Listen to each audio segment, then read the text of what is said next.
O presidente Michel Temer participou da reunião do Mercosul, na qual o Brasil assumiu a presidência temporária.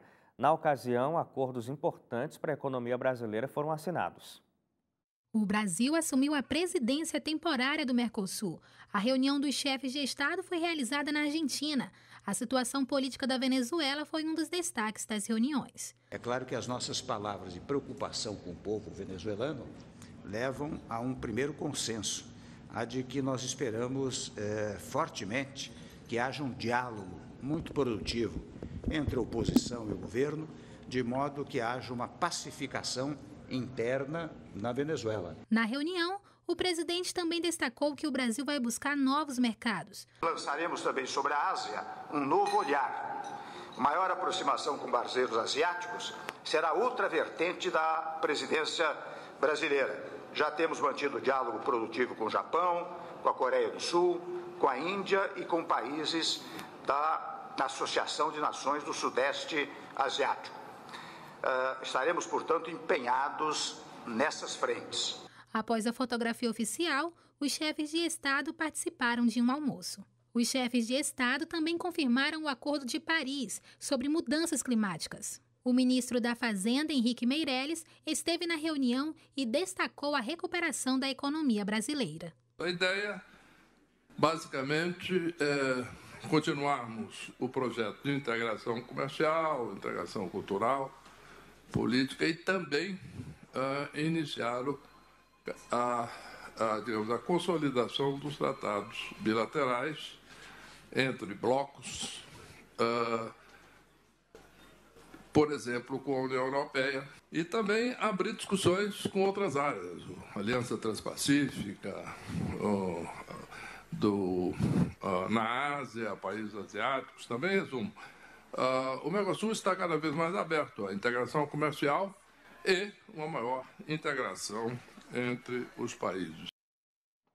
William, o Mercosul ele tem essa presidência rotativa, são só 6 meses que cada país componente do bloco é o presidente temporário. O Brasil assumiu agora, sexta-feira, depois da Argentina. A Venezuela continua suspensa do bloco por conta dos problemas que tem, porque o Mercosul tem como premissa, uma delas, a democracia amplamente garantida dentro do país, e a Venezuela não está conseguindo garantir isso perante os outros membros do grupo. Agora, o Roberto Requião, que é senador pelo PMDB, mesmo partido do presidente Temer, e é digamos assim, um parlamentar do parlamento do Mercosul, não acredita que a presidência do Brasil vai conseguir fazer o Mercosul andar para frente, porque ele diz que é incongruente o que o Brasil tem feito nas medidas econômicas aqui com o que o governo, com o que o Mercosul espera, principalmente por conta da forma de trabalhar a venda de produtos dentro dos países. Está certo o Requião ou ele está sendo só, mais uma vez, crítico ao próprio presidente?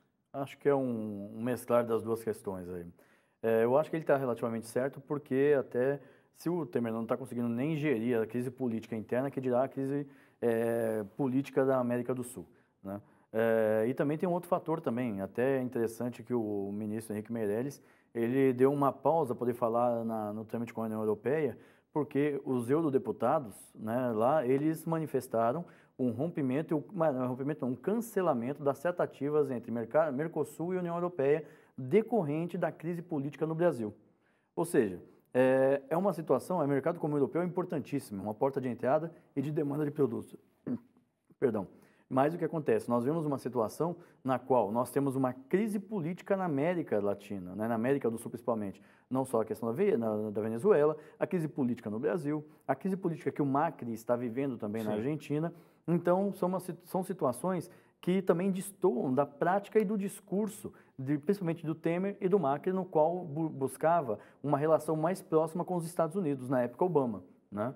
Tanto que, se pegarmos as palavras do ex-ministro das Relações Exteriores, José Serra, ele deixou claro que a questão seria uma relação norte-sul, digamos assim, com os Estados Unidos, com foco principalmente no petróleo.